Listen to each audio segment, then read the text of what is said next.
Hi, this is Michael Riley, host of the Open Soul Podcast. This special edition was produced by students of our podcast guest training program in October 2024. This training is designed for anyone with little to no experience to become an interesting and engaging guest on any podcast, where you'll be able to inform, entertain, and self-promote after just a few in-person classes. If you would like information about attending one of our workshops in the Phoenix area, please shoot us an email, opensoulpodcast@gmail.com. You're listening to the Open Soul Podcast. Welcome to the Open Soul Podcast. This is a special edition, and I'm your guest host, Karen Gail Iranpour, and it is my absolute pleasure to welcome Sue Lusk to the show.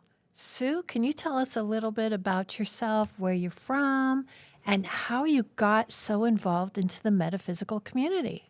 Well, I live in Central Phoenix. I've lived here for about 40-something years. I was born into metaphysics. I came into my knowing very early at 18 months old. I've always been guided by spirit before I even knew what that meant. I started studying astrology at 14 years old. So throughout the years, I've collected a lot of different things that I do. I have a lot of tools in my toolkit. I use a lot of different modalities, astrology. I'm an intuitive consultant, which basically means I'm a psychic, even though there's a lot of negative connections with that word. Intuitive consultant is more appropriate to what I do. Why do you think that is? Why do you think there's a negative connotation with the word psychic? And how is what you do different? I believe that a lot of people who claim to be psychics are really just rip-off people. I've come across clients who have told me that they went to someone else who said, "Oh, you have a terrible curse. If you pay me $1,000, I'll remove the curse." And that gives the authentic, intuitive consultants who can really help somebody, leaves a bad taste in their mouth. Absolutely. So how would you recommend to your clients in the future, should they go see somebody else, how to navigate that? What are the red flags that they should be looking for? First of all, I believe that a true intuitive consultant that is led by spirit is not going to tell you anything negative. They're not going to tell you you're going to die. They're not going to tell you that you have a curse. They're not going to tell you anything that promotes fear, because spirit does not promote fear. That's beautiful. I love that. So what do you discuss with your clients? I am guided by the tarot cards. That I have several decks that I use, but it's mostly the intuition as the cards come up. I also am clairvoyant and clairaudient, which means that I see things when I'm doing the cards. I hear things very often to tell the client things that make no sense to me. But because I hear them, I share that with the client. That is absolutely fascinating. So how do you tell the difference between your own thoughts and what you're hearing? Ooh, that's a good question. I don't know if I have an answer for that, because we are all connected to spirit. So there's really no separation from spirit. We are all part of that. If we go inward and connect and understand and accept that connection, then we are guided by the flow of spirit as we hear it. And we know when you're attuned, whether that is coming from spirit or that's coming from ego. And then we share that information that we're given. Thank you for clarifying that. You're welcome. So how long have you been working with tarot cards? Oh, I would say I bought my first tarot deck probably in the late 80s. Do you have a favorite deck? Yes, I actually do. One of my friends gave me this beautiful, it's a cat deck. It's based on the Rider-Waite Tarot, but it has cats for all of the cards, and it takes a funny kitty take on it. So, like for instance, the death card is a vacuum cleaner, but it's not, because cats are so scared of. I love that. Yeah, and it's so it uses humor as well in that deck, and it was a gift, so that makes it especially nice for me to share that. Can you clarify for some of our listeners what the Rider-Waite The Rider-Waite deck is the original deck. I think it was created in France like in the 16 or 1700s or something like that. So that is as far as I know, the original tarot deck that started the process centuries ago. Okay, so you've told us that you are a intuitive consultant. Yes. You're a tarot card reader. Yes. And you mentioned that you started astrology studying it at a very young age. Yes. What piqued your interest? How did that come about? I think my friend gave me Linda Goodman's Sun Signs book for my birthday. And I delved right into it, and I found it amusing and accurate.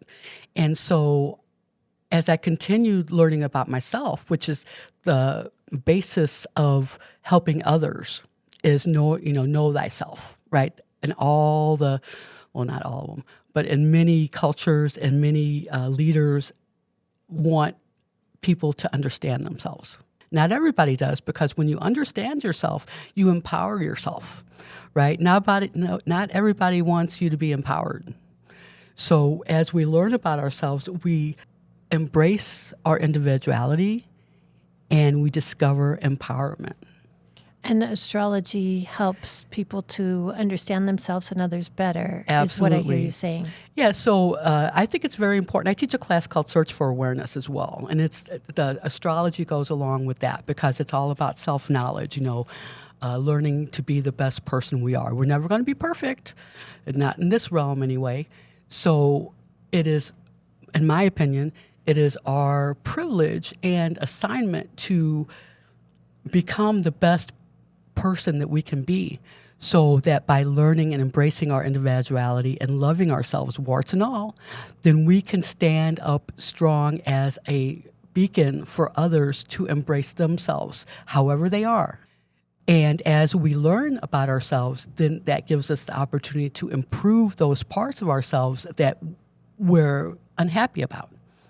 Nobody else can fix you. We fix ourselves. So when you are working with your clients and you're using your intuitive abilities, it's in order to help them take responsibility for their own well-being and their own lives. Is that correct? That's absolutely right. When we understand our tendencies, then we become able to be more responsible for our actions. We're on the Open Soul podcast. This is Karen Gail Iranpour, continuing the fascinating discussion with Sue Lusk. Sue, can I take you back to the very beginning of our conversation? Sure. Something you said about becoming aware of your intuition or psychic ability at the very young age of 18 months old. That's right. So my mom was giving me a bath in the sink. And I know I was 18 months old because she was pregnant with my little brother. And she stepped away to get a towel, and I was splashing in the water, and it splashed in my face. And I looked down at my hands, and I thought, oh no, what am I doing here again? So that's how I knew that I was here before. Some people call it past lives, some people call it other lives, continuous life, just another chapter. But I knew at 18 months old that I'd been here before, that I was connected to spirit before I even knew what that meant. And so I had psychic dreams very early on. I've always known things before they happen. I thought everybody could do that.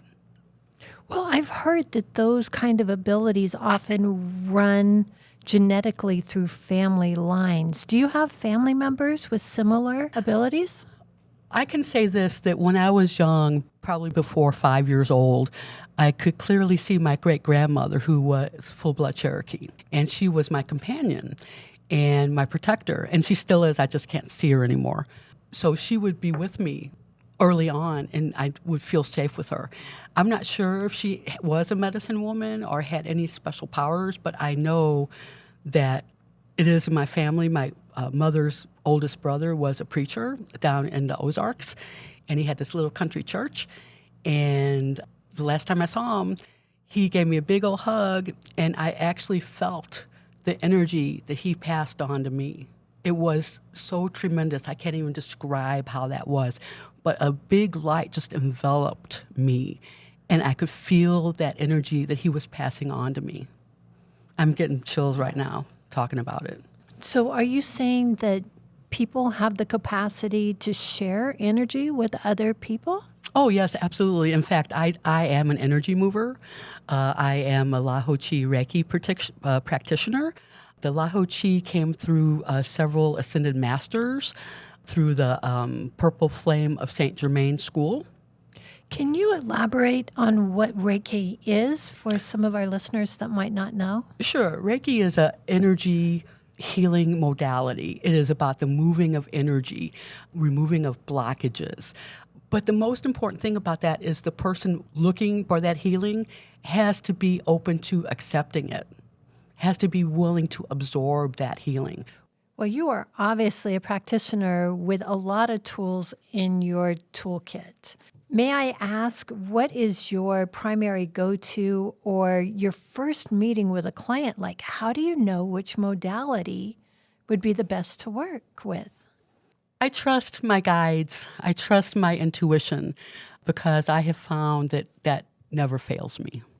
Even if I don't know why I'm doing something or I question it, because we question it ourselves a lot, but I have found that when we trust and allow and go with that, then we are on the right path. In fact, I want to share this with everybody because it's good advice. I'm a poet and an author. I've neglected to say that. But this is good advice. No need to know how. Just be here now. Trust and allow and influence the flow. Oh, that's beautiful. And if someone were wanting to purchase one of your poetry books, is there some place that they could go to do that? Sure, you can get my book on Amazon. It's called Dreamers Don't Surrender. I'm currently putting together another book of poetry called Living Dreams. That should be out pretty soon as well. And I have been called to write a book about channeling Sandalphon. Sandalphon is an archangel, and I'm very connected to the archangels and the ascended masters. So I get guidance from them in dreams, little hints, my ears ringing. But in this particular instance, a lot of my poetry is channeled, and I've been asking for a long time, well, who are you? Who's this is telling me to write this down? So recently I asked that question again, and I heard a loud, booming voice say, I am Sandalphon. And Sandalphon is an archangel. He's also the archangels of Pisces. Each zodiac sign has an archangel. He's the archangel of Pisces, which I'm a Pisces, and I think that's really funny, that connection. But he has been guiding me through my writing for a long time. And so now he wants me to take notes for him and publish what he wants us to know. What a powerful collaborator you have. That's fantastic. I am blessed. I am blessed. I am blessed. You sound like a very busy lady. Are you accepting new clients at this time? Absolutely. You can get a hold of me and find further information about what I do at my website. It's www.rosieshades.com. That's Rosie, R-O-S-Y, like the color, shades.com. That's an interesting website name. Is there a particular quick story you could tell us how you came up with that? Well, Rosie Shades is my alter ego. It was my radio name. I am an optimist with great faith. I've always been accused of seeing through rose-colored glasses. So when I was in broadcasting school, they put Shades Lusk on the bulletin board for my name instead of Sue. So I'm like, oh, Shades, that's pretty cool. Hey, Rosie Shades, man, that's it. That's who I am. I love you embracing the Pisces energy in that way, because anybody with a lot of Piscean energy has been told at least once or twice to take off the rose-colored glasses. I own that, baby. And you know what? The sooner we learn that the perfection is in the imperfection and embrace all of our qualities, the happier we'll be. That is my parting thought. What is yours? We are all imperfect. In fact, I have a poem that's called Miss Imperfect, if you want to go to my website and look at that. But yes, just be who you are, love who you are, improve who you are, do that, and find your inner peace. Well, that is absolutely beautiful. And I have so enjoyed having this conversation and discussion with you. I wish you all the best in the world. And please come back and let us know when your next book is out. Thank you very much, Gail. I certainly will. You're listening to the Open Soul Podcast.